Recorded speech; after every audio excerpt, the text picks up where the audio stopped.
Buenas tardes, buenas noches a todos. Es un paper, está medio sencillito, no tiene todas las partes de la parte de lo de cultivo in vitro, pero igual un par de cosas interesantes, ¿no? Bueno, sistemas de inversión temporal con un enfoque innovador para la propagación in vitro de Sorbus domestica. Es el título del artículo. Ya. Bueno, creo que he estado viendo, sí he estado asistiendo a las reuniones, aunque parezca que no. Estoy ahí al lado de Karen escuchando. Y he visto que, como hay varios nuevos, no conocen mucho de lo de que es in vitro, ¿no? Entonces voy a dar una especie primero de introducción sobre lo de cultivo in vitro. Sobre todo de las partes, ¿no? Porque siempre se va a repetir en todos los papers lo que es desinfección, el establecimiento, la multiplicación, enraizamiento y aclimatación. A veces, bueno, depende del estudio, a veces hay una parte de organogénesis, ¿no? En la parte en la que se forma un callo, y de ahí otra vez va a multiplicación, enraizamiento, aclimatación. Siempre el objetivo es, bueno, no siempre, la mayoría de veces el objetivo es llegar a esta aclimatación, ¿no? Para tener plantas vivas que se puedan cultivar, o de las que se pueda extraer, o empezar cultivos, etcétera.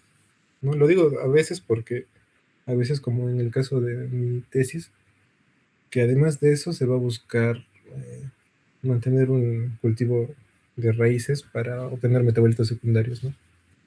Pues nunca va a llegar a la aclimatación, una parte. Ya, entonces, esa es la estructura básica de la mayoría de las investigaciones de cultivo in vitro, ¿no? Tenemos la planta, la cortamos, la segmentamos, normalmente son también nodos, o pueden ser incluso desde las semillas, ¿no? El hipocotilo también se usa, bueno, dependiendo también, ¿no? Es todo un mundo. Se desinfectan, normalmente con etanol y hipoclorito. Me acuerdo mucho también en el caso de la investigación de David, que era que para las semillas utilizaron el dióxido de mercurio, más dicloruro de mercurio, que es mucho más agresivo. Pero bueno, normalmente siempre es alcohol, hipoclorito, se desinfectan estos explantes, sobre todo la parte superficial, porque bueno, hay veces que hay contaminación sistémica, ¿no? Y ahí estamos perdidos. Pero lo normal es que, bueno, obtenemos la planta, como digo, la segmentamos, se desinfectan, entran a in vitro, un medio sólido, que es la parte de establecimiento. Normalmente es un medio sin hormonas, simplemente es para ver que estén ahí. Y después ya utilizamos las hormonas citoquininas normalmente para la parte de la multiplicación, que lo que queremos es generar más brotes. Después se segmenta y va con auxinas para la parte de enraizamiento. Justamente en este paper vamos a ver que a veces, incluso para la multiplicación, se utilizan en combinación con auxinas, ¿no? Para buscar justamente este efecto sinérgico o este balance hormonal, porque cada planta va a tener una configuración bien específica de tanto los nutrientes como las hormonas. Entonces, ya estamos en la parte de enraizamiento y después normalmente, como digo, van a la parte de aclimatación. Parte importante de mencionar, que siempre el profesor nos lo hace recordar, es que es difícil esta parte de aclimatación porque el medio de cultivo en el que están en in vitro tiene altas concentraciones de sacarosa, ¿no? Fuente de carbono. ¿Por qué? Porque las plantas no son totalmente heterótrofas. De hecho, casi no lo son, para nada. Perdón, autótrofas. Casi no son nada, sino que son heterótrofos. Van a obtener este carbono del medio. No van a realizar fotosíntesis. O no plenamente. ¿No? Esa es una buena pregunta que les hace el profesor más adelante. Entonces, eso es algo también que a mí me sorprendió cuando, cuando estábamos aprendiendo de todo lo de in vitro. Entonces, justamente esta transición en la aclimatación es crucial. Y más, bueno, en este paper vamos a ver unas cosas interesantes de esa parte. Ya, empezamos con la introducción. Esta especie de sorbus, el género sorbus, es de la familia de las rosáceas, es originario de Europa central, el meridional, Asia Menor y el norte de África. Se cultiva el género, la mayoría de las especies, por, de manera ornamental. Son pocas las especies del género Sorbus que se cultivan por los frutos que dan. Dentro de estas pocas está el Sorbus domestica. Es original de Italia y, bueno, es un cultivo histórico, por más de 2000 años me parece que menciona el paper, ¿no? Pero por la globalización y la introducción de especies frutales para el cultivo es que se ha ido perdiendo esta tradición, estos cultivos y la variabilidad de estos. Italia era bien conocida por esa variedad biológica, ¿no? Entonces, cultivos, etcétera. Bueno, hay una iniciativa, un programa Next Generation EU, de la Unión Europea, que justamente menciona esto, ¿no? También que quieren reforestar en grandes áreas y utilizar, bueno, cultivos que son, como acá dicen, ¿no? Tradicionales de aquí. Pero este programa menciona la escasez de árboles justo para esta reforestación, ¿no? Entonces, es una de las anotaciones que tiene el paper, ¿no? Escasez de estos explantes para llegar a estos objetivos del programa. Eh, Ahora, dentro de esta escasez, siempre una solución para la explotación sustentable de algunos cultivos está la micropropagación, ¿no? Básicamente, me acuerdo también mucho como lo explica la profesora, como el geranio, ¿no? Nosotros agarramos, cortamos y básicamente son clones, ¿no? Cortamos segmentos, los plantamos y vuelven a crecer plantas idénticas a la planta madre. No existe mucha variabilidad dentro de estas. Y esa es una ventaja para los cultivos cuando tú quieres tener una productividad estándar, ¿no? Algo controlable, algo que conozcas para poder hacer proyecciones, etcétera. Entonces, básicamente el cultivo in vitro se basa en esto, ¿no? En la totipotencia de los tejidos vegetales. Ahora, si bien esta especie de Sorbus ya ha tenido investigaciones para la micropropagación en medios sólidos, hay algunas limitaciones, ¿no? Una, por ejemplo, de estas es la, las condiciones que genera el medio sólido. Acumulación de gases, CO2, porque acuérdense, bueno, no sé si han llegado a entrar in vitro, son frasquitos, ¿no? Cerrados tal cual que tienen una atmósfera determinada. Me acuerdo que hace 2 exposiciones hablaban de cómo transpiraban y dentro de este mismo frasquito se notaba, bueno, las gotitas. Entonces, ahí se va a acumular CO2, se puede acumular etileno y los cultivos líquidos, sobre todo los que son a través de estos bioreactores, como el RITA, como el Platform, que es el que hemos usado acá, justamente por esta inyección de aire, como se ve en la imagen, se inyecta básicamente aire en la parte de abajo para que suba el medio líquido y remoje tal cual los explantes que tenemos ahí. Se remojan y otra vez es un ciclo, ¿no? Por tiempos se va remojando y otra vez se quita el aire y vuelve a bajar el medio líquido, pero ya están remojados con el medio de cultivo con nutrientes. Entonces esto genera una circulación y un cambio en esta atmósfera en el caso de los medios líquidos, cosa que no pasa en los medios sólidos. Esta circulación de CO2, de etileno, bueno, ya vamos a ver justamente en la parte de las conclusiones qué ventajas va a traer. Otra anotación de los autores es que en los otros papers el uso del VAP, que a veces causa malformaciones, incluso hay veces que inhibe el enraizamiento. Entonces ellos mencionan que utilizan esta metatopolina como alternativa para el VAP, para tener una mejor calidad de los explantes y, bueno, lo van a comparar. Creo que eso es todo. Entonces el objetivo del estudio es determinar las condiciones adecuadas para lograr el mejor rendimiento utilizando el bioreactor Platform en la propagación in vitro de 4 sesiones de esta Sorbus doméstica. Cada una va a estar representada acá. S1, esas son las secciones, ¿no? SN1, SN2, SN3, SN4. Parte de materiales y métodos se han recolectado en abril, y una vez que las tenían, las han seccionado en secciones de 25 a 30 centímetros de largo y de 0,5 a 0,8 centímetros de grosor, que como mencioné, siempre, ¿no?, se agarran y se van cortando. Normalmente son nodos. La desinfección es algo también interesante. Menciona que lo pueden etanol al 70% por 5 minutos. Esto debe ser, entiendo yo, porque son especies leñosas.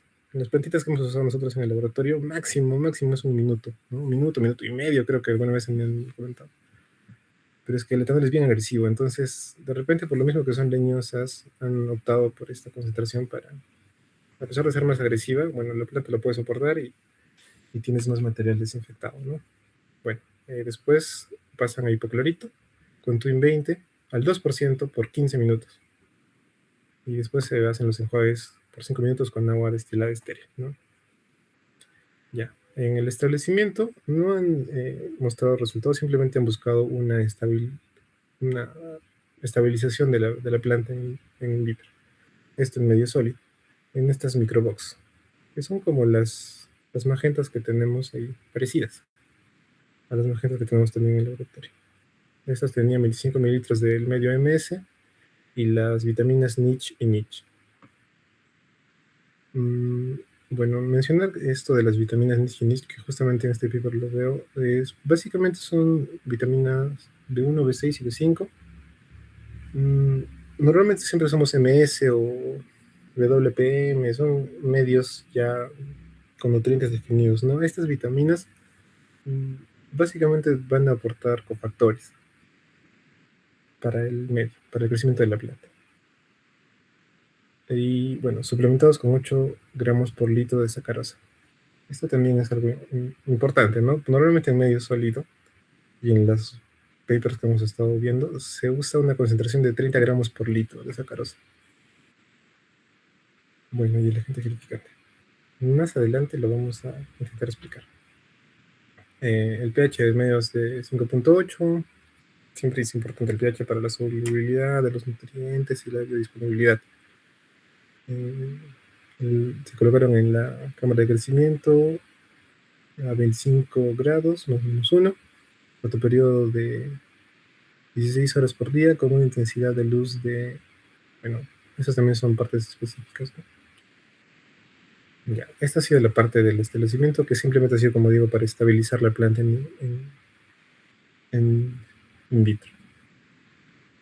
Ya luego de las 4 semanas, de los 28 días, de hecho creo que 12 semanas, se pasan a la parte de la proliferación. Esta es la parte experimental, tal cual el paper. Solamente va a presentar esta parte. No hay parte de enraizamiento ni implementación, pero bueno, supongo que es por las notaciones que van a tener más adelante. Bueno, a las 2 semanas las plantas se fueron a este bioreactor Platform, que contenía 500 mililitros en medio MS y en las mismas condiciones del establecimiento, solamente que tenía suplementación, ¿no? Ya. El medio ha sido suplementado con VAP, con la metatopolina y a concentración de 1 miligramo por litro. El tratamiento control no tiene nada. El tratamiento 1 es con VAP a 1 miligramo por litro. El tratamiento 2 es con la metatopolina, 1 miligramo por litro. El 3 es el VAP a 1 miligramo por litro, pero en combinación con el IVA, 0,5 miligramos por litro, y el M4 igual. En el caso de la metatopolina es igual a 1, pero en combinación con el IVA. Citoquininas, auxina, ¿no? Periodos de inmersión y aireación del cultivo de plátanos se controlan mediante las bombas de aire y un temporizador conectado al bioreactor. Bueno, estas son las frecuencias que menciono, de 5 minutos cada 12 horas y de 4 minutos con aireación cada 8 horas. A pesar de que mencionen dos, no las comparan. En los resultados al menos no está esta comparación. Más adelante en la discusión se menciona que los tiempos de inmersión son específicos también para cada especie, para cada tipo de cultivo, etc. Entonces yo asumo que por eso han puesto los dos, porque han pasado de uno al otro de repente, ¿no? Por lo que han estado observando, pero no hay comparación de estos dos tiempos de inmersión. Nota importante. Ya, ahora vamos con los resultados. Como dije, solamente son de la parte de la multiplicación. Entonces, primero tenemos el efecto de la interacción entre las accessiones de la Sorbus doméstica. De acuerdo a los tratamientos, ¿no? Recuerden el tratamiento de control, que no tiene hormonas, el M1 que tiene el VAP, el M2 que tiene la metatopolina, el M3 que es el VAP con IVA, y el M4 que es la metatopolina con IVA. Bueno, en las 4 sesiones el sustrato... bueno, ya. Hubo una mayor producción de los brotes en el SN1, aplicamos el 4.8, en el que tenía metatopolina con IVA, y el SN2 es 5,9, ¿no? Son los que son la mayor producción. Y la menor ha sido con el SN3, de 3.5. Estos del tratamiento 4, que es el que ha tenido el mejor resultado de los demás tratamientos, han tenido diferencias significativas, lo que nos indica justamente esto, ¿no? Que hay accesiones que van a responder diferente al mismo medio de cultivo.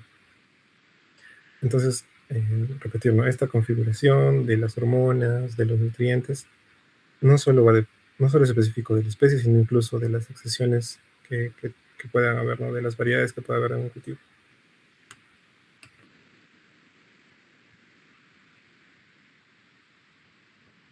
Ya. Estos son los efectos del crecimiento de las accesiones de sorbos en el número de brotes producidos por explante. Igual medio simple, pero se entiende, ¿no? La accesión 2 es la que ha tenido un mayor número de brotes, igual con diferencias significativas, estadísticamente significativas. La que ha resultado menos efectiva, o para la que el medio ha sido menos efectivo, es para la sesión número 3.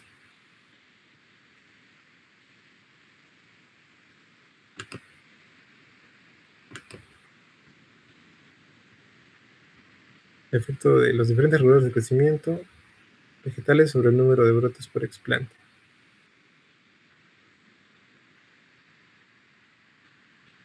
El medio control, el medio con VAP, medio con metatopolina, VAP con auxina, con IVA, y bueno, ¿no? Y el 4 es la metatopolina con el IVA. Definitivamente el mejor tratamiento ha sido el M4, el que ha dado un mayor número de brotes. Sin embargo, en ambos casos, en el 1 con el 2 y en el 3 con el 4, la adición de la auxina ha aumentado el número de brotes, ¿no? Esto se suele hacer con especies leñosas, agregar bajas concentraciones de auxinas para que trabajen en sinergia con las citoquininas. No sé si han llegado ya a llevar esa parte del curso, pero me acuerdo mucho también del cuadrito que tenía, ¿no? Citoquininas, auxinas, y a mayor concentración de citoquinina es para brotes, mayor concentración de auxinas para raíces, y una concentración de los dos alta formaba callos, ¿no? Entonces siempre es necesario al menos una pequeña concentración de auxinas, en la mayoría de casos, para que se aumente la producción de el número de brotes, ¿no? Y acá también lo estamos viendo. En combinación han sido los que han tenido mayor número de brotes. Sin embargo, la metatopolina sigue mostrando la mayor efectividad, ¿no? Para este cultivo.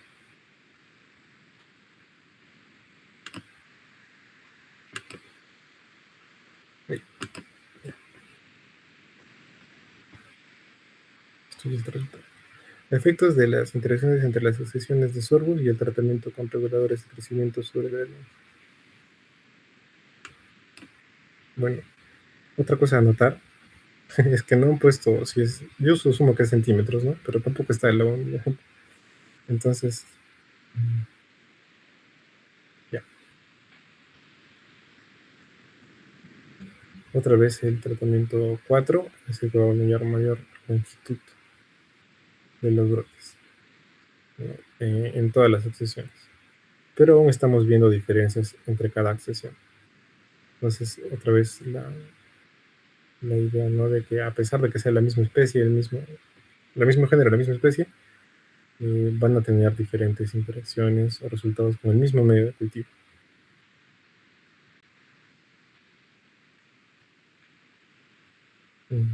Ya. Esto también, este gráfico es básicamente de lo mismo, ¿no? Otra vez hay diferentes, vimos, acá lo voy a regresar.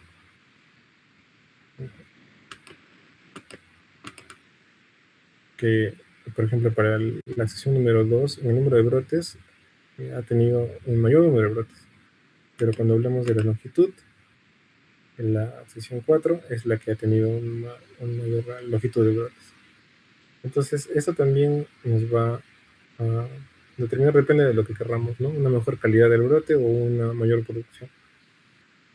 Depende de la accesión.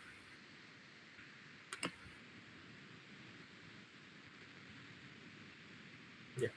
Efectos de diferentes reguladores de crecimiento vegetales sobre la longitud del brote de sorbus por explante.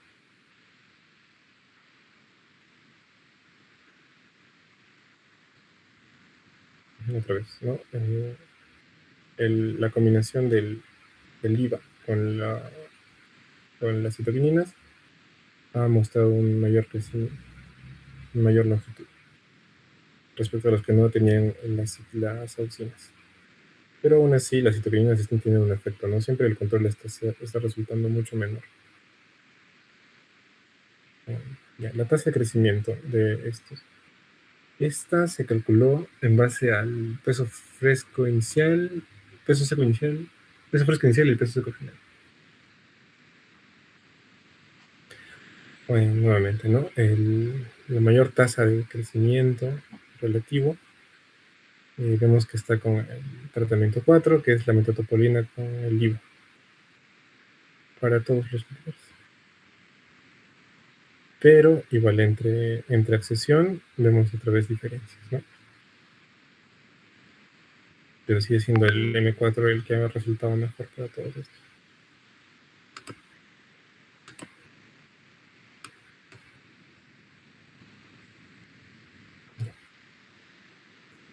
Entonces vemos que la presencia de los reguladores de crecimiento vegetal en el sustrato de cultivo también afecta la longitud total del brote. La combinación de las citoquinas con la leucina va a tener un mayor efecto sobre la longitud del brote y el número de brotes que el sustrato sin hormonas. Estos son los sistemas, el platform, que justo hemos estado viendo que es más barato que el RID. Entonces de repente hemos debido buscar esta opción también. No. Bueno.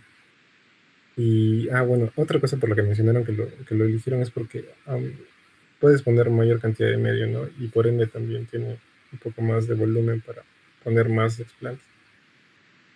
Bueno, cosas que se aprenden en la marcha. Estas son imágenes de las hojitas.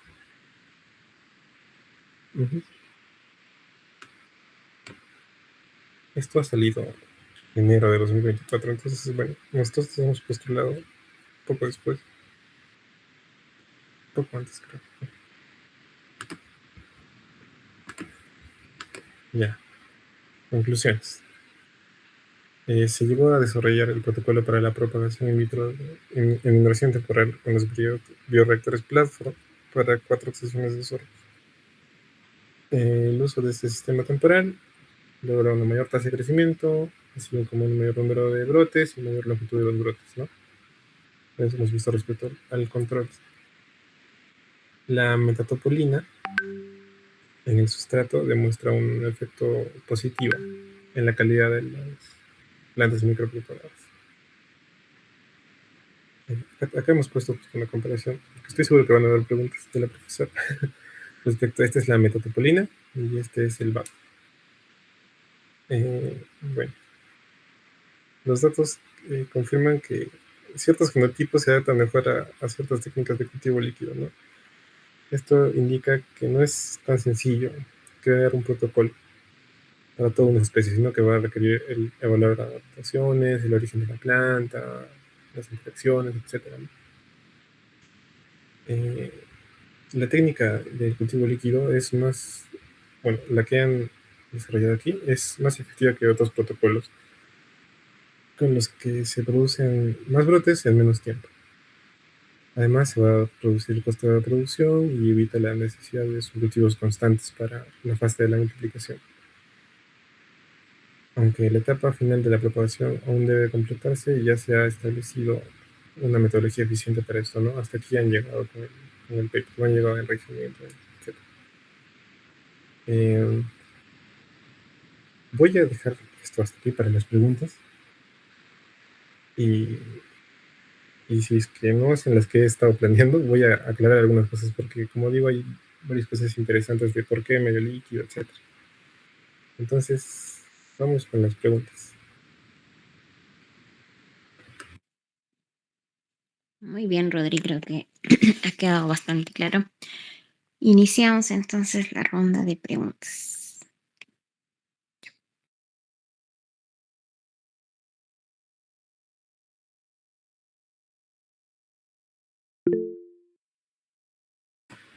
Michael, ¿no?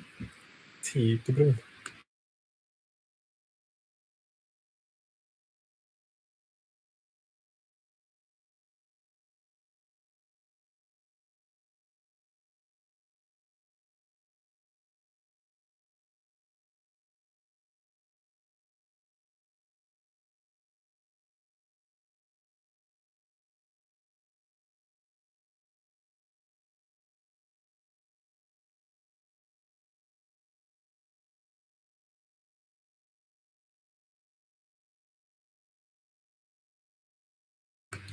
Bueno, no me corresponde, pero yo asumo que están invitados a trabajar en in vitro.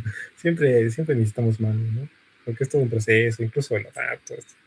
Entonces, yo estoy seguro que tanto Karen como yo sé que estoy yendo un poco menos ahora, pero siempre que estemos ahí y quieran preguntar, ver, no creo que la profesora ni el profesor se vayan a negar a que les enseñemos, que les mostremos. Es bien interesante, bien bonito y necesitamos manos. Entonces, ya, siempre que lo desean están invitados a leer, ¿no? Ayudarnos, por favor. Ya. Esta interacción me pregunta sobre las pequeñas y ¿cómo son flojos? ¡Ah! ¿Nosotros o los nuevos? Asumiré que los nuevos. Los nuevos, los nuevos. Gracias. Ya, justo como lo decía, ¿no? No sé si han llegado a tener esta parte del... Ah, sí, pinta. Ya. Hay un librito, el Bitwell me parece que es el que nos mostró el profesor, que tiene un cuadrito así, ¿no? Una grafiquita así. Donde acá están citoquininas y acá están auxilinas. Es bien claro ese gráfico, justamente, ¿no? A mayor concentración, como decía, de citoquininas, hay, es para la formación de brotes, ¿no? A mayor concentración de auxinas, vamos a formar más raíces. Y tanto aquí, en bajas concentraciones de ambos, como en altas concentraciones de ambos, se va a ver la parte de la formación de callos, ¿no? Tejido indiferenciado. Ahora, justamente para este paper y para la parte, por ejemplo, de las leñosas, como la planta que estaba utilizando Karen, siempre es necesaria una pequeña concentración de auxinas porque van a tener un efecto sinérgico porque las auxinas ayudan a la elongación de estos, ¿no? Uno es para multiplicación, otro es para elongación. Entonces, cuando las metemos in vitro, después de cierto tiempo también las plantas, algunas mucho más rápido que otras, pierden bueno, sí, el potencial para sus hormonas, van reduciendo la concentración de estas. Entonces, el agregar las dos tiene un efecto sinérgico, ¿no? Esto se llama agotamiento fisiológico. Lo que pierden las hormonas ambas, ¿no?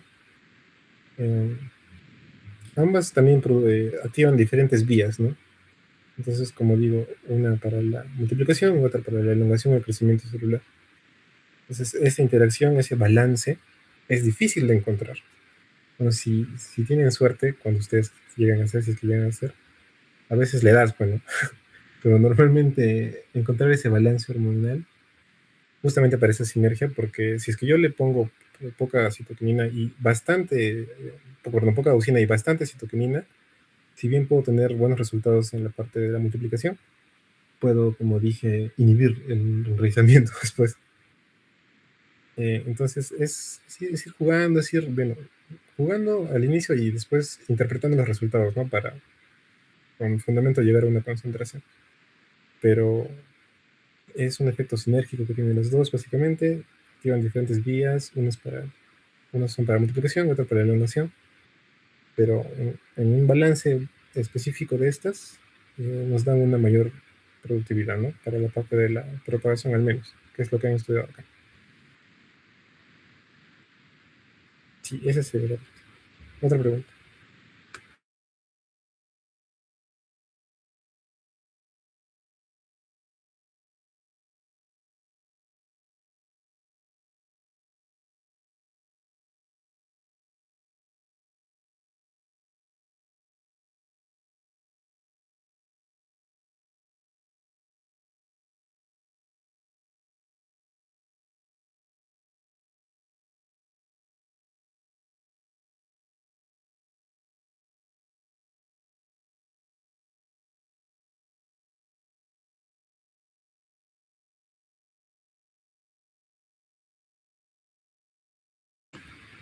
Buena pregunta.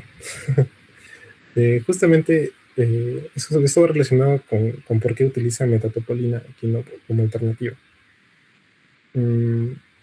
Ya, esta sinergia sí puede llegar a niveles perjudiciales o de la concentración de alguno de los dos, ¿no? Como te digo, puede inhibir el enraizamiento, o también se pueden acumular. Justamente buscando por qué utilizan metatopolina en este paper como alternativa al VAP, o por qué buscan una alternativa, es porque el VAP a veces, por lo que hemos estado viendo, justamente por este grupito de acá, al parecer, que este es de la metatopolina, ¿no? Que el VAP no tiene, va a generar en el caso de la metatopolina, una mejor interacción celular en el medio líquido, va a generar que forme un tipo diferente de, de glúcidos, me parece. Entonces va a tener mejores conjugaciones y el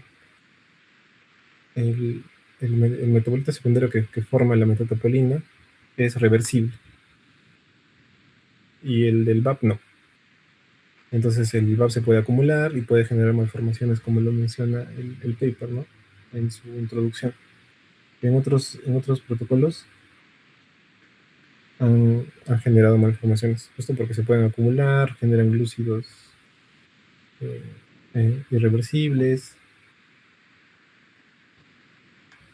y en el caso de la metatopolina no.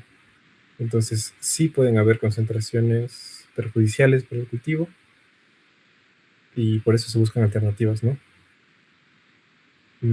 Otra cosa importante también es la manera en la que las absorben, ¿no? Justamente también por eso hay diferentes tipos como este caso del medio líquido, ¿no? Que ha resultado mejor para esta investigación, pero hay veces que no. Entonces, como dices, es ir jugando, es ir viendo, experimentando tal cual, ¿no? Viendo los resultados que te da.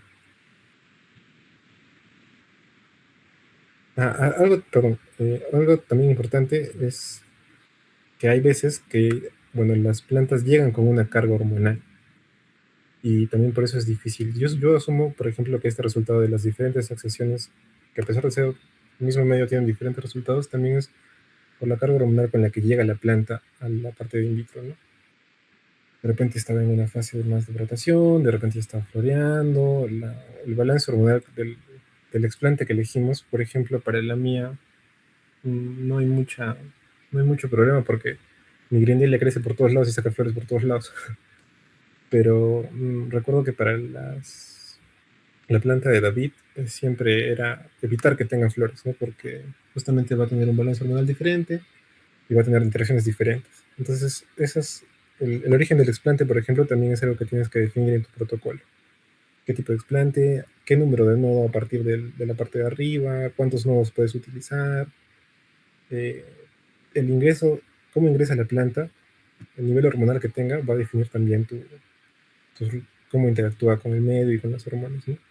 Por ejemplo, si entra con muchas citoquininas, yo al agregarle más, de repente la perjudico, o le pongo auxinas y se forma un callo. Entonces, eso también es importante, ¿no? El origen del explante y las condiciones. Ya. Si más preguntas, si tienes, no hay problema.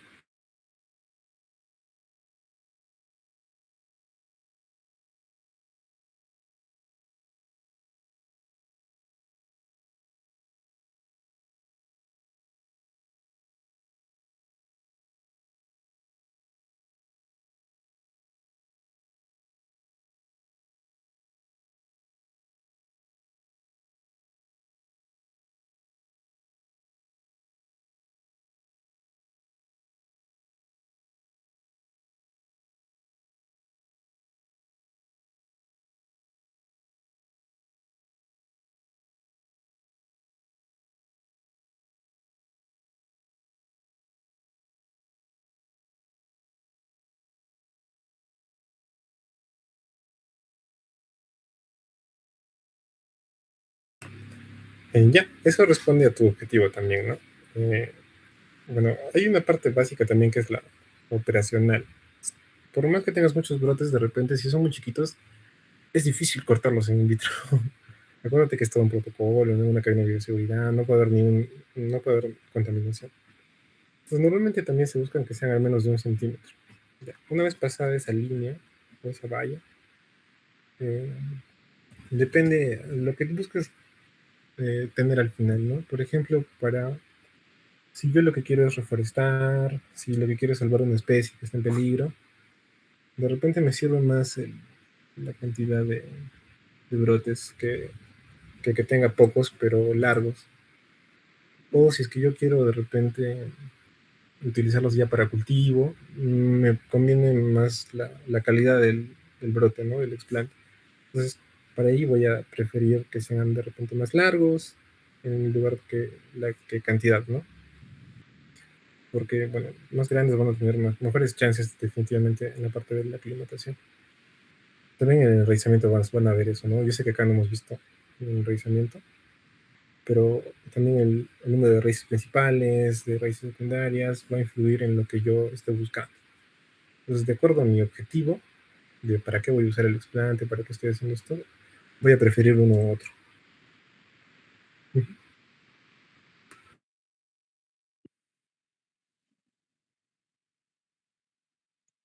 Sí, acotando a lo que dijo Rodri. Bueno, como ya Rodri ha mencionado, in vitro es un mundo. El que quiere meterse in vitro tiene que tener paciencia. Ya lo ha visto Karencita, el mismo Rodri. Y hay que leer bastante. Porque aparentemente, ¿no? Como me decía mi profesora en la maestría, aparentemente el cultivo de tejidos es muy empirista, es muy de prueba y error, porque yo leo y digo, ah, ya esta formulación puede funcionar, la pruebo, si no funcionó, tengo que ir a volver a leer, volver a probar y estar en ese plan. Pero en la medida que yo más lea, más domine el tema, voy a tener más luces de qué camino adoptar. Entonces, la pregunta, ¿no? La última es interesante desde el punto de vista de que qué decisiones tomo, sobre todo cuando estoy en una etapa de formación. Entonces, ya como medio explicaba Rodrigo, hay que ver la calidad del explante. Ya no solamente la parte numérica, la parte de el número de brotes o la longitud. En algún caso va a coincidir de repente que el número de brotes y la longitud, ambos parámetros estén altos, entonces me quedo con esa formulación, porque es un win-win. Pero no siempre se da así. ¿Y por qué? Por la distribución de los asimilados. Entonces, los nutrientes, al haber muchas más brotes, no se van a distribuir igual que cuando hay pocos brotes. Siempre hay esa relación. Entonces, uno tiene que buscar, ¿no? Bueno, Rodri decía, ¿no? Por el tamaño y la facilidad de 1 centímetro. Incluso me puedo quedar con más pequeños o más grandes, siempre y cuando luego en las etapas siguientes yo tengo que monitorearlos. Ya se me generaron diferentes poblaciones y tengo que ir monitoreando si tienen un desarrollo normal. Porque, ¿qué pasa? Muchas veces puedo tener hasta 20 explantes por nudo, pero luego cuando paso a multiplicación, perdón, paso a enraizamiento o paso a elongación para que crezca, se desarrolle normal y luego enraizar, la planta no enraiza, se arroceta. O por el alto nivel de citoquininas, entra en lo que conversamos el otro día con Karen, es el acostumbramiento, que es un fenómeno muy común en citoquininas. ¿Qué pasa? El explante está sometido a altas concentraciones de citoquininas que en su programa se queda así. Voy a multiplicar, voy a multiplicar, voy a multiplicar. Y uno quiere enraizar y no enraiza. Por más que le retira las citoquininas, por más que le empiece a agregar enraizantes, se queda ahí, como que se desconfigura y está ahí, multiplique y multiplique. Entonces, hay que evaluar esa parte de la calidad. Si bien la calidad es algo cualitativo y es difícil de evaluar en los papers de cultivo in vitro, jamás se presenta como tablitas de cruces, ¿no? Como solemos hacerles hacer en los seminarios a veces para variables cualitativas, pero sí se presenta en el texto. Ahí se dice, ¿no? Sin embargo, a pesar de que no hay diferencias significativas, se observó tal cosa, ¿no? A veces puedes adjuntar la foto para añadir ahí de esto, pero basta con que uno lo diga, pues se supone que es cierto, ¿no? Cuando estamos pasando un proceso de pares, pues es riguroso, ¿no? Entonces, eso. O a veces incluso están bien, o sea, multiplica, pasa todas las etapas, pero uno ve el vigor, ¿no? El vigor de la planta y son plantas menos vigorosas. Entonces, con ese grupo no me voy a quedar. Entonces, es un proceso largo establecer un protocolo nuevo de cultivo in vitro, justamente por eso, porque en cada etapa tengo que probar y estoy dependiendo de la etapa anterior. No sé si quedó más claro.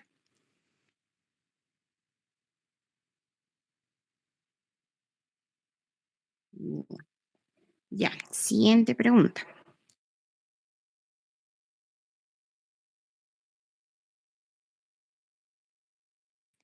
A ver, no estén tímidos porque somos poquitos.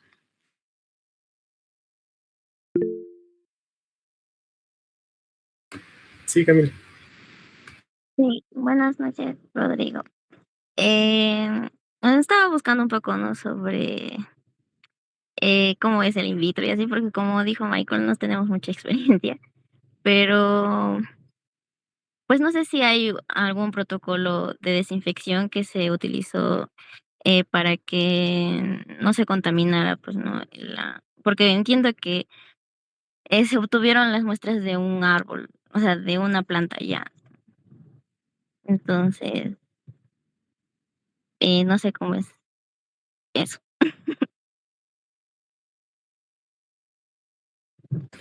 Sí, sí, justamente también lo mencionaba en la exposición que ese es el protocolo para este caso, ¿no? Y me pareció llamativo porque, bueno, acá está. Ese etanol, 70% durante 5 minutos y hipoclorito el 2% durante 15 minutos. Raro para nosotros, al menos, porque en los que he visto que que han hecho en el laboratorio, no pasa de 1 minuto en etanol, ¿no? Aparentemente es una fuente altamente oxidante, entonces, y deshidratante, entonces, no lo mencionan, pero de acuerdo a lo poco que hemos visto, de repente es porque es una leñosa, ¿no? Entonces, va a soportar mejor esto. A veces también depende también de la forma del tallo, etcétera, que puede estar, ¿no? En las rendicitas, en las estriaciones, albergar esporas, bacterias, etcétera. Entonces, cuando pasa eso, se utilizan concentraciones mucho más altas, tiempos mucho más prolongados, ¿no? Ay, qué chulo. En el caso de esta planta, vamos a tener el 70% por 5 minutos.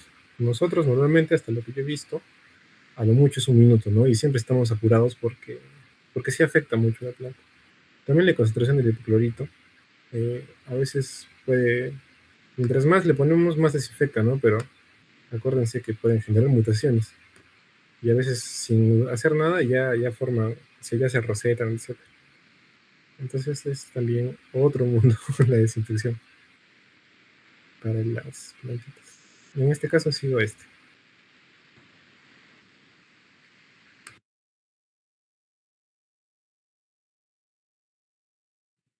Ya, y no afecta si los explantes se toman de brotes jóvenes, o sea, no afecta la edad o el estado de la planta cuando lo selecciona.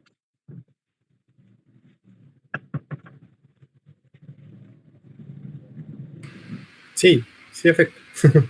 No lo mencionó tampoco en el paper, ¿no? Normalmente, por lo que tengo entendido, cuando hacemos un protocolo, tenemos que describir cada detalle de eso porque sí afecta el origen de la planta, la edad de la planta, si estás usando no, si estás usando hojas, etcétera, ¿no? Entonces acá mencionan, por ejemplo, que han sido recolectados a mediados de abril,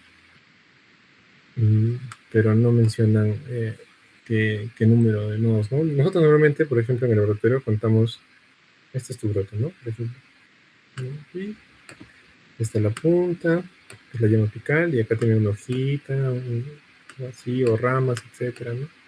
Pues normalmente la parte de arriba la primera yema no la consideramos. Y de los nodos de ahí para abajo contamos. Por ejemplo, para mi plantita son tres noditos y me dan un resultado más o menos normal. Si yo agarro de más abajo, ya me van dando diferentes resultados. Por el gradiente hormonal, ¿no? Eso también es parte de la enseñanza del profesor. ¿No? Justo en la punta puede haber una mayor concentración porque por ahí está el meristemo, ¿no? Que está desarrollando o más hojas o más elongando el tallo, etc. Entonces, sí afecta y depende de la planta y de la especie y en este caso de la accesión también, como para dificultarlo más. Sí afecta el origen.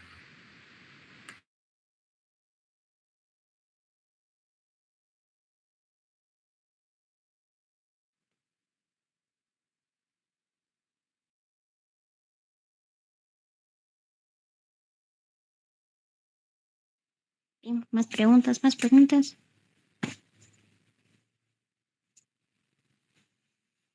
Pregunten, porque ya yo luego voy a pasar a torturar a Rodrigo.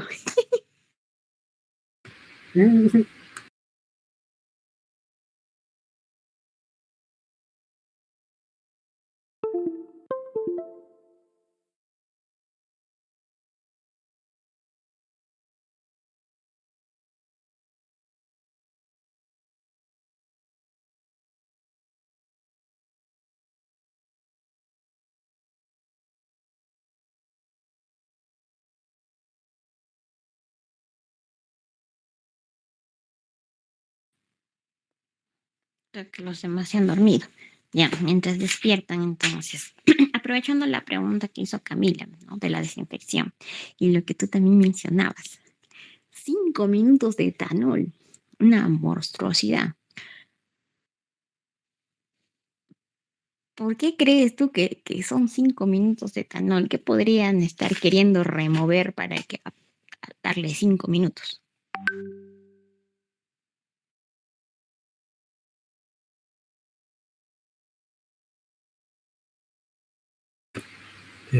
Bueno,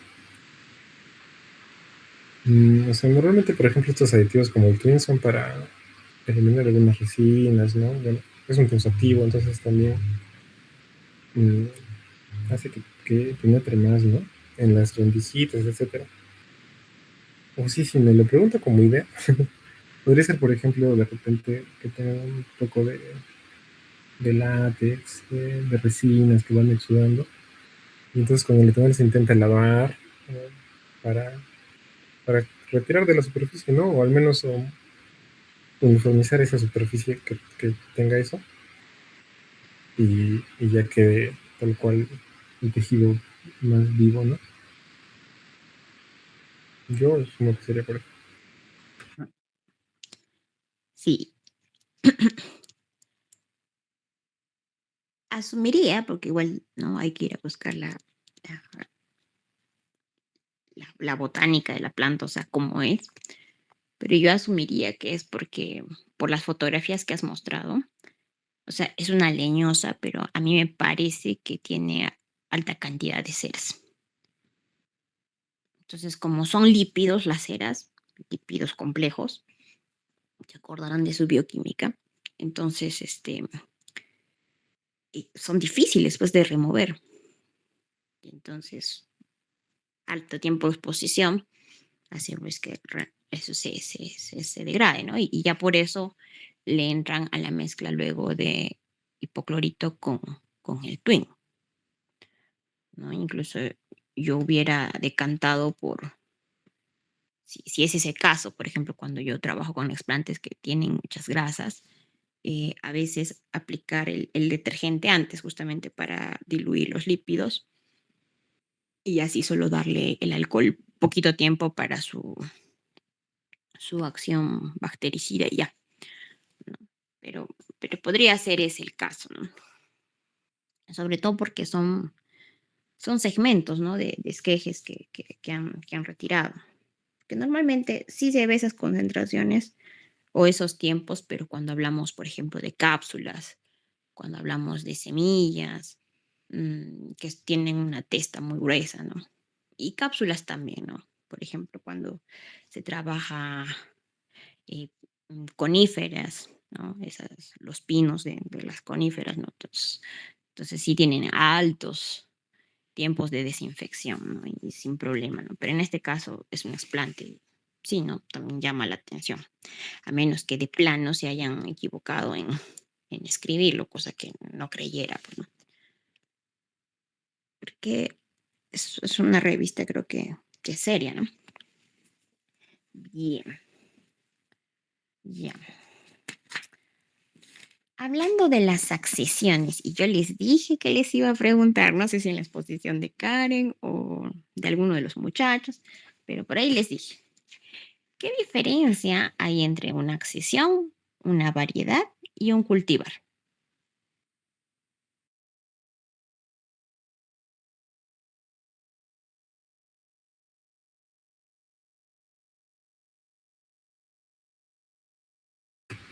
A ver, eh, una variedad me parece que son subdivisiones entre especies, ¿no? Incluso a veces están en todo el nombre tal cual científico. Un cultivar mm, es tal cual un grupo seleccionado por cultivo, ¿no? O sea, por ejemplo, de arroz, ¿no? Mm, no tienen esa categoría taxonómica, sino que es más un poco tal cual del cultivo. Y una accesión es, mm, ahí sí, entiendo yo que es como una parte específica, ¿no? De todo un grupo que yo ya conozco. Entonces saco una muestra, ¿no?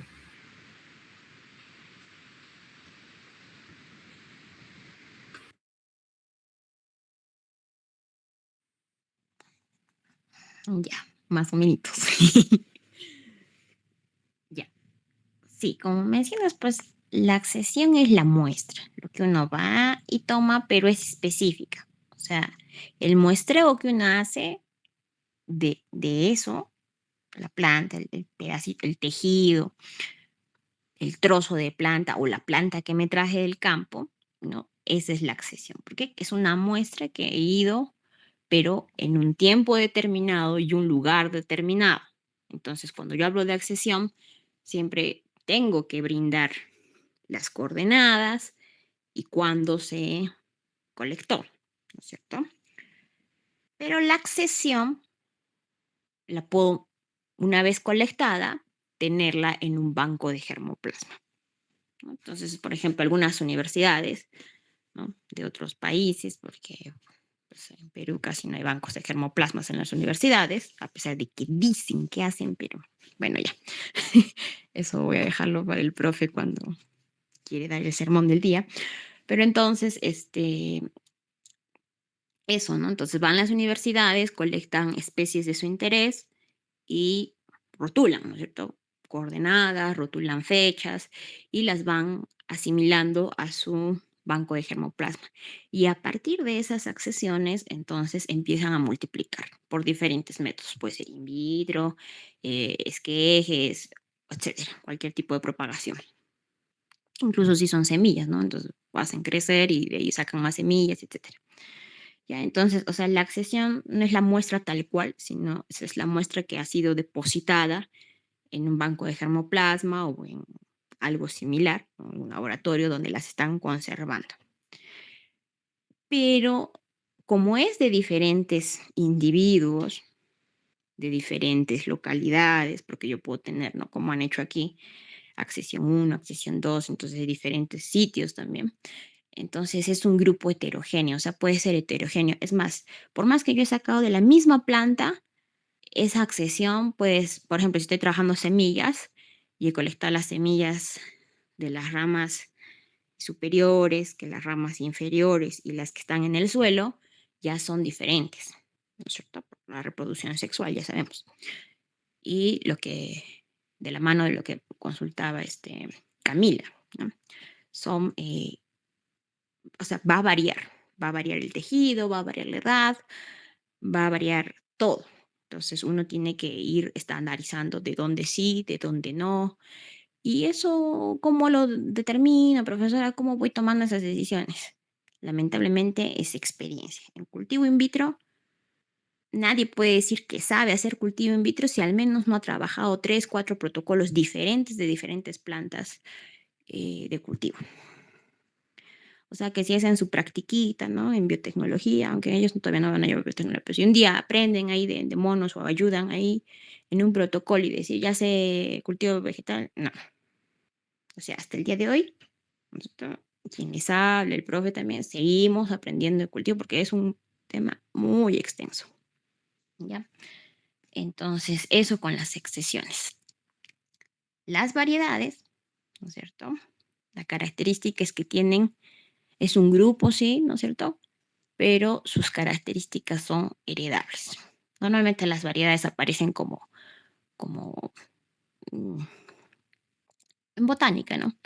Porque pueden aparecer naturalmente la variedad sin ser una especie diferente, ojo, o también puedes aparecer artificialmente, ¿no? Por mejoramiento genético, por ejemplo. Pero en el cultivar sí es propiamente desarrollado por humanos. O sea que ha habido selección genética, ya sea tradicional o las modernas, ¿no es cierto? Y se ha mantenido, o sea, no solamente se desarrolla, sino que se mantiene por el ser humano. Uno está ahí. Por ejemplo, el INIA, ¿no? Saca sus variedades. Variedad, em, maíz dorado, INIA, 400 tantos, ya está. Porque ellos han desarrollado una nueva variedad. Pero ¿qué tiene que tener este cultivar? ¿Qué tiene que tener? ¿Qué características? Uno, que tienen que ser distintivas, o sea, que la característica que tiene esa variedad no existe ni en la naturaleza ni en las otras variedades comerciales que hay. Por ejemplo, no sé, resistencia a nematodos, ya está. Tiene que ser uniforme. Esa población, todos los individuos de esa, si yo digo, he creado un nuevo cultivar, tienen que ser todos igualitos. ¿Ya? Y tiene que tener estabilidad genética, quiere decir que pasan las Fs, F1, F2, F3, el requisito es mínimo 3 Fs de estabilidad, o sea, el rasgo que he introducido, por ejemplo, no sé, la resistencia a nematodos se mantenga por varias generaciones para la evaluación, ¿no? Porque esto se llega a registrar, genera un derecho de propiedad, tiene que pasar siquiera 3 Fs de estabilidad comprobada, ¿no? Entonces, y de eso se encarga el INIA, ¿no? Si es que usted tiene, ¿no? En su casa, porque le gusta seleccionar plantas, y está ahí seleccione y seleccione, y de pronto ha encontrado una nueva característica en una especie que sea comercial, entonces ahí sí no. Que si usted ha sacado una nueva característica, no sé, por estar propagando nolanas, pues no se lo van a admitir como un cultivar. Un cultivar tiene que tener un interés económico. Normalmente son cultivos alimenticios o medicinales de algún interés económico. Bien, entonces espero que ya los demás no se olviden de eso. A ver, por acá tengo anotada otra pregunta. Bien, ya te lo pregunto más o menos, Michael, pero, pero te lo vuelvo a preguntar para que quede más claro. ¿Por qué añadimos auxinas en el proceso de multiplicación? Si cuando yo quiero multiplicar puedo añadir citoquininas y aumentar las tasas de multiplicación. ¿Por qué añado auxinas? ¿O cuándo amerita añadir auxinas?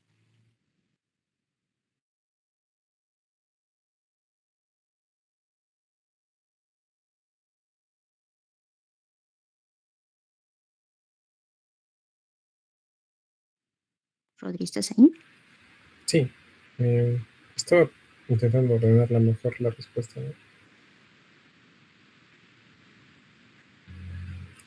Bueno, es un efecto sinérgico, ¿no? El que se le suele tener. Como digo, una es para la división celular y otra hormona es para la elongación, ¿no? El crecimiento celular, tal cual. Entonces, en balance, tienen este efecto sinérgico, ¿no?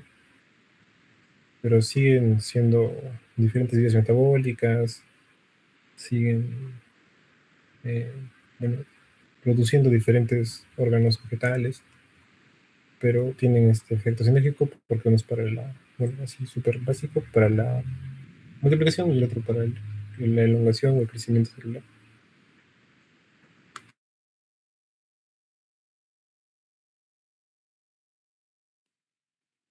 Yeah. Lo que mencionabas antes, ¿no? Hay un equilibrio hormonal en la planta que, que debe mantenerse, o al menos tratar de no alterarse cuando estamos haciendo el cultivo in vitro.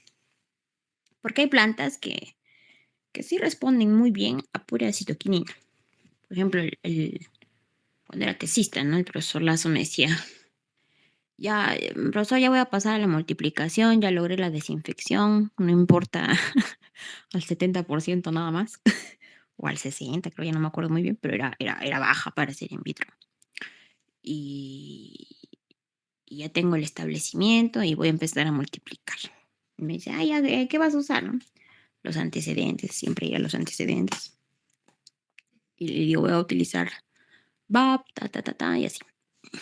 Me dice, pues no vas a agregar auxinas. Y no. Y me dice, pero agrega eso. Al final, bueno, ya pues siempre hay que hacerle caso al asesor. Hay que probar. Y ahora ya no sé si se me está cruzando el cable porque no me sé los protocolos de memoria, pero no sé si es para Cantua, si me dejo mentir, o para el de quinoa que hacía, pero tenía un protocolo que solamente era citoquininas puras, ¿no? En cambio, en otra de las especies que testé, sí tenía que agregarle un poquito de auxinas. Y esto es lo que mencionaba Diego, ¿no? Existe un balance entre la auxina y la citoquinina. Un balance que yo les he explicado en clases de teoría, ¿no es cierto? Las hormonas, que quede claro y recordarles, ¿no? Característica de las hormonas vegetales, de los reguladores de crecimiento, ya saben que ese término me gusta más que hormonas, eh, es que están presentes en toda la planta, en todas las etapas del cultivo, siempre. ¿Qué es lo que varía? La concentración. Puede subir o puede bajar. Entonces, cuando se genera un brote, la concentración de citoquininas aumenta. Pero cuando ese brote va a empezar a crecer, a elongarse, a desarrollarse, ¿no? Porque el brote, ¿qué es? Es una yema axilar que está ahí al costadito, se ha formado. Para eso está ahí un aumento en la concentración de citoquininas. Pero, no sé si han estado ustedes en mi última exposición de hormonas, porque la otra vez está exponiendo sales, pero hablaba de esa relación que hay cerrando, ¿no? el, el foco hormonal cuando hablaba de dominancia apical, ¿no? Cómo es que hablamos las auxinas, todo, y ahí he explicado cómo se desarrolla un brote. Y no solamente tiene que ver, hemos dicho, las citoquininas y las auxinas, sino también las giberelinas y también los azúcares, o sea, la distribución de nutrientes. Entonces, son temas complejos, ¿ya? Entonces, hay que ir probando e ir tratando de aislar las variables que no voy a requerir y eso, ¿ya? Entonces, para la elongación, como decía bien Rodri, entonces necesito auxinas. Si no, esa yema se queda así. O sea, normalmente, por ejemplo, en árboles frutales que tienen yemas durmientes, la primera estación, el primer año, cuando ya empieza a fructificar el árbol, porque, digamos, usted pone un manzano y tiene que pasar unos 5 años, 3 años, si es que es muy productivo el árbol, para que usted empiece a cosechar manzanas. Entonces, ¿qué es lo que pasa? Que al segundo o tercer año se forman en las ramitas las yemas que van a ser las yemas florales, ¿no? Pero también se forman hay unas yemitas que los agrónomos le dicen agallas, ¿no? Que son especiales, de las cuales va a salir una nueva ramita. Y de esa ramita sacan esquejes para seguir multiplicando. Entonces, esa ramita en el invierno está dormida y permanece dormida así un año entero. O sea, por más que usted, ¿no? Si digamos no tiene mucha experiencia en frutales, está ahí echándole nutrientes, puede hasta danzar la danza del sol y de la lluvia y no va a brotar. ¿Por qué? Porque así es su fisiología. Entonces están durmientes. Pero cuando esa yema se activa, luego de todo un año y pasa la primavera, entonces se ha visto que hay pues justamente hay un pico en, uno, la distribución de los azúcares, pero la señalización también de auxinas y de citoquininas. Ya, entonces son balances que hay que estudiarlos, que hay que trabajarlos justamente cuando a mí me interesa hacer estos protocolos de propagación. Ya, espero que haya quedado más claro. Mm, mm, mm, mm. Ya. A ver, o sea, te voy a hacer una pregunta sencilla, pero para que los chiquillos que debieran haber preguntado, ¿no? ¿Qué más luces? A ver, ponte tu grafiquita o tu cuadrito de producción de brotes. Por fin, Rodri.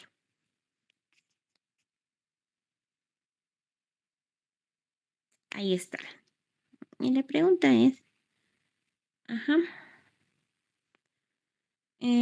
No, la de las concentraciones está bien.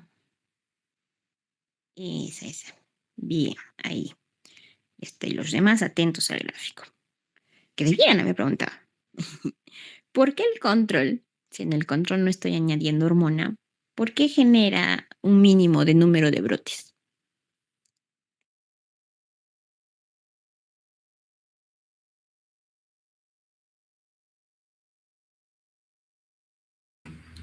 Bueno, la planta sigue desarrollándose, ¿no? Sigue buscando vivir. Entonces va a tener, como usted dice, un mínimo de repente, pero todavía hay producción de estos reguladores de crecimiento. Todavía va a seguir creciendo a pesar de no tener las hormonas, ¿no? Cuando nosotros le agregamos, básicamente es para acelerar o hacer más eficiente este proceso para que tengamos una mayor productividad, ¿no? Dependiendo de lo que busquemos.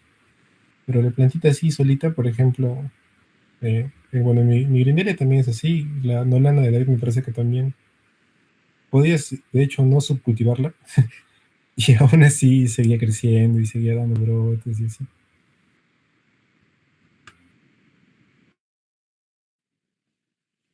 Ujú.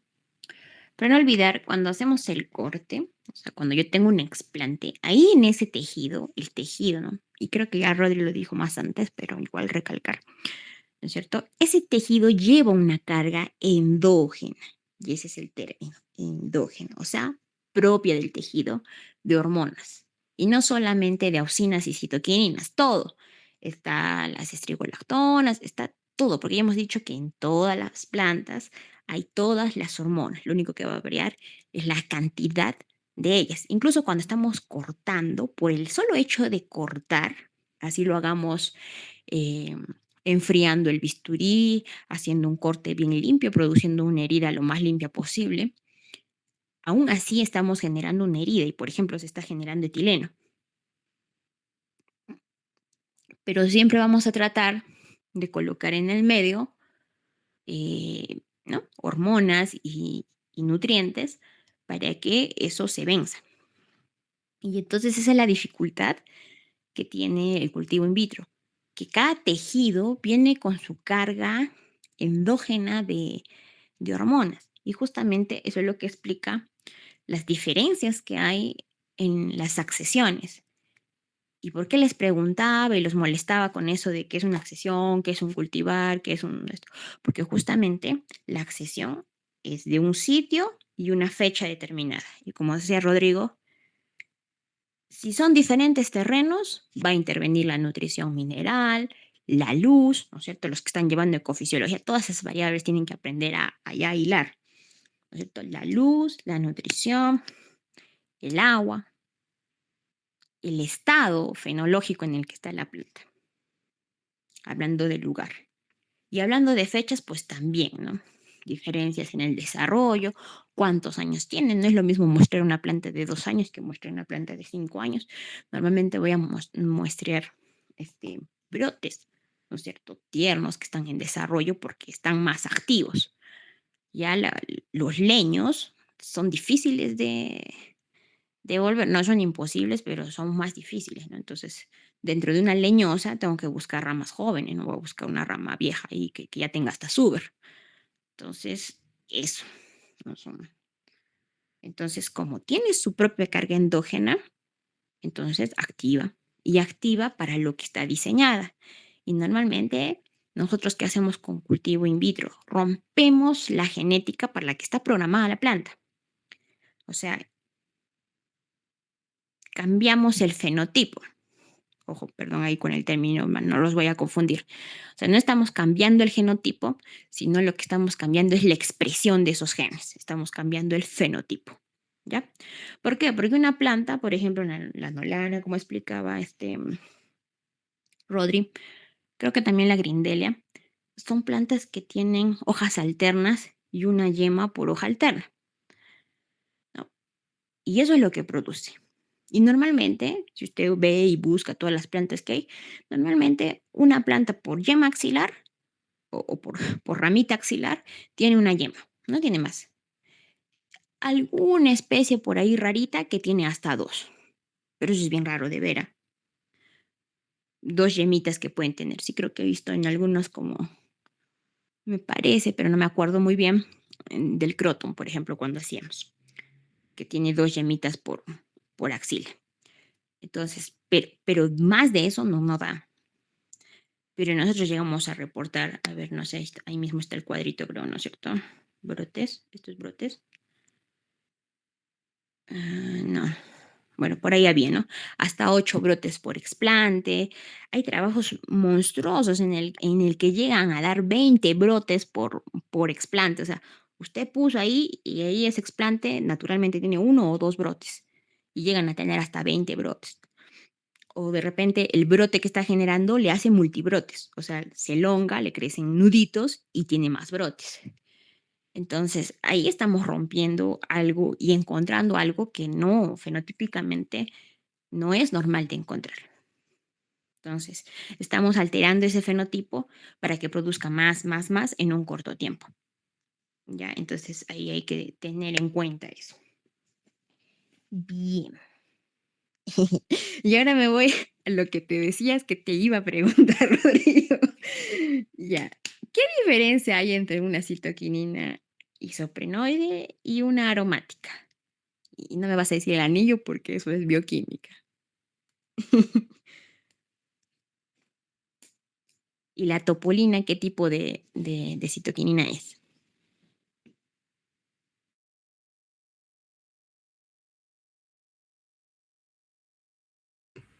Eh, eh, Ahí sí no sé. Yo voy a responder que la topolina es un isoprenoide porque sé que, que el VAP es aromático, pero la diferencia, creo que ahí sí no. Ahí sí me agarró otro. Ya. Igual para los chiquitines, porque eso lo he hecho en teoría. Tienen que repasar la teoría. Ya. Recordar que, ¿no es cierto? La mayoría de citoquininas vienen, ¿no? De la biosíntesis del del isopreno. La molécula de isopreno se polimeriza y tengo varias, ¿no? Pero normalmente esas son pues justamente las de tipo isoprenoides. Por ejemplo, la ceatina es isoprenoide. Y hay otras que son aromáticas. La ceatina, la transceatina son isoprenoides, que son las más conocidas. Y dentro de las aromáticas está el ácido abscísico y están las topolinas, ¿no es cierto? La topolina, ortometatopolina y así, ¿no es cierto? Diferentes nombres para las topolinas, que son aromáticas. ¿Por qué? Porque aparte del isopreno tienen un anillito aromático.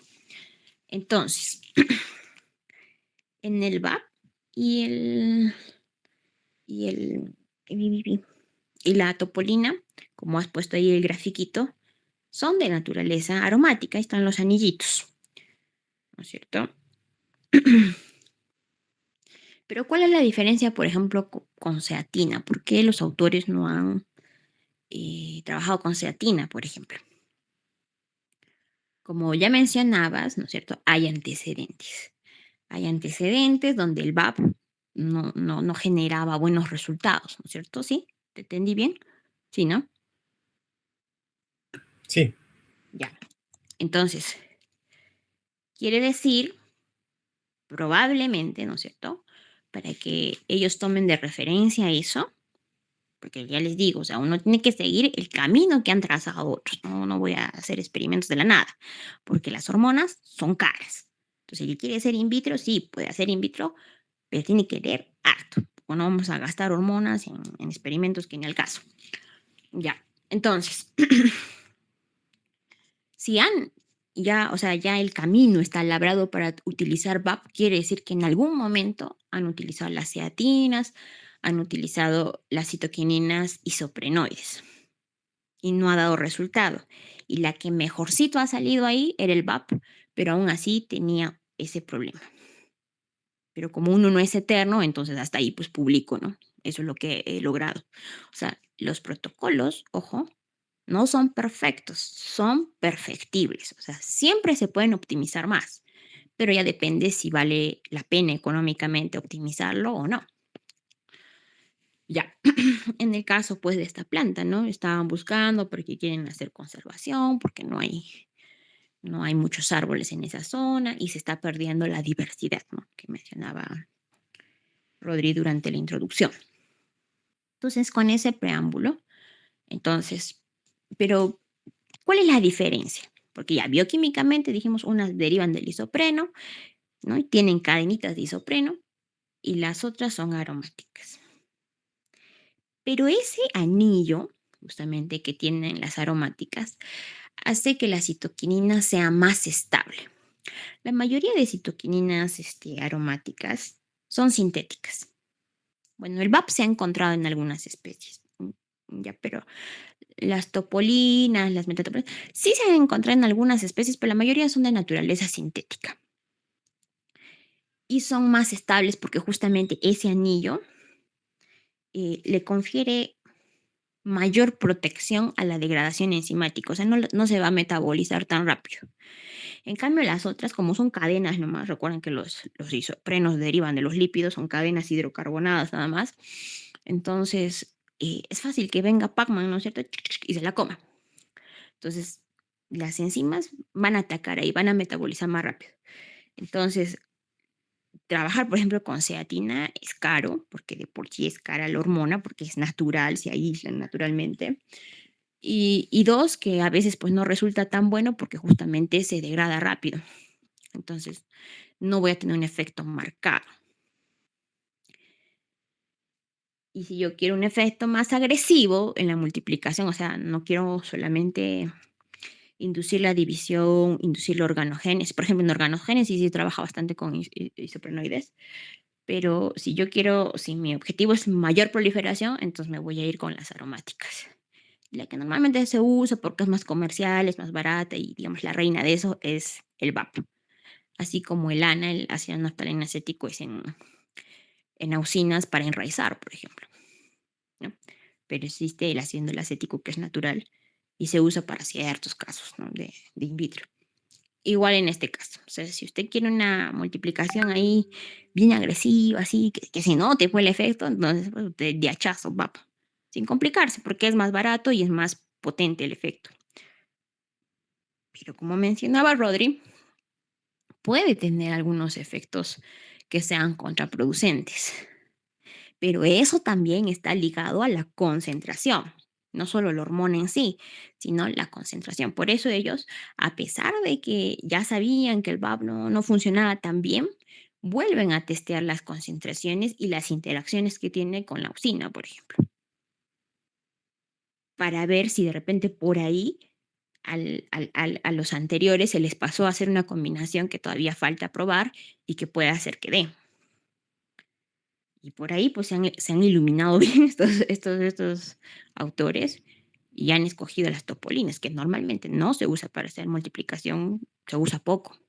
Porque son las hormonas, mientras menos se usen, más caras son, ¿no? Entonces, pero por ahí alguien tuvo o alguien se antojó, ¿no? Como el profesor que se anda antojando el tidiazurón y otras hormonas que son químicas y son bien potentes, pero para casos muy específicos, ¿no? Entonces, si hay disponibilidad en el laboratorio, o fácil llegó el reactivo y alguien dijo, oye, ¿por qué no usas esto? Y ya. Pero probablemente es porque han leído bastante los autores. Solamente que a veces, pues todo esa chamba que hay detrás de un trabajo no logra plasmarse en el paper, ¿no? En el paper solo ponemos los resultados, lo que le interesa leer a la gente, ¿no? Pero debería haber un anexo de todo lo que sufrí, viví y lloré para elaborar un paper. Bueno, sería interesante que todos compartieran esas anécdotas.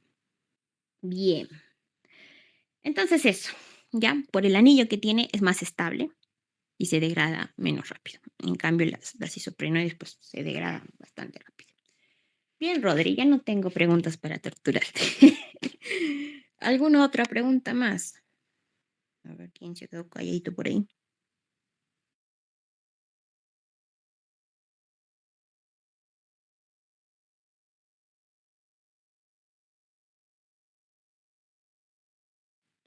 La Karencita no quiere preguntar. Ya, está bien. Supongo que ha quedado todo claro. Ya, entonces, para no dilatar más, entonces, gracias, Rodri, está interesante tu paper.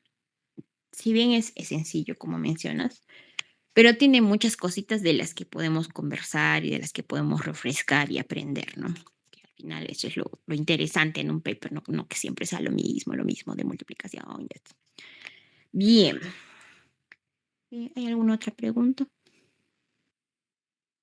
Ya. Bueno, en la mañana comentarles, ya hemos terminado los análisis de Diana y hemos estado revisando que por las fechas de los informes del cultivo de la papa y todo eso, entonces la próxima semana vamos a empezar los análisis de Camila. Igual lo vamos a ir trabajando como ahora, ¿no? O sea, los lunes y una prueba por fecha, no vamos a hacer dos porque no alcanza el tiempo y las energías tampoco. Ya lo vamos a ir haciendo gradualmente, pero, o sea, no están obligados a ir todos los lunes, ¿no? Yo entiendo que tienen que hacer cosas, pero pero al menos si alguien va a faltar, ¿no? Así como Karencita, por ejemplo, hoy día avisó que no iba a poder, entonces ya uno lo toma en cuenta. Ya si es que alguien en alguna de las fechas no puede asistir, aunque yo les recomiendo que vayan para que aprendan, porque en la medida que se involucran, yo los voy dejando pipetear, los voy haciendo hacer, ¿no? Pero si es que no saben y les tiembla la mano, pues nunca los voy a dejar pipetear. Pero a medida que practican ustedes también es bueno para ustedes, van agarrando confianza y van aprendiendo, pues, ¿no? Y además porque todo el que hace su tesis en lo que es fisiología tiene que hacer evaluaciones bioquímicas que justamente refrenden eso. Así que es bueno que sepan los protocolos y sepan cómo se hace. ¿Ya? Ese aviso entonces a la comunidad. ¿Alguna otra cosa que me estoy olvidando? No creo. Ya. Entonces, si no hay más preguntas, vámonos a dormir. Buenas noches. Gracias, Miss. Buenas Gracias. noches. Buenas noches a todos. Descansen. Buenas noches.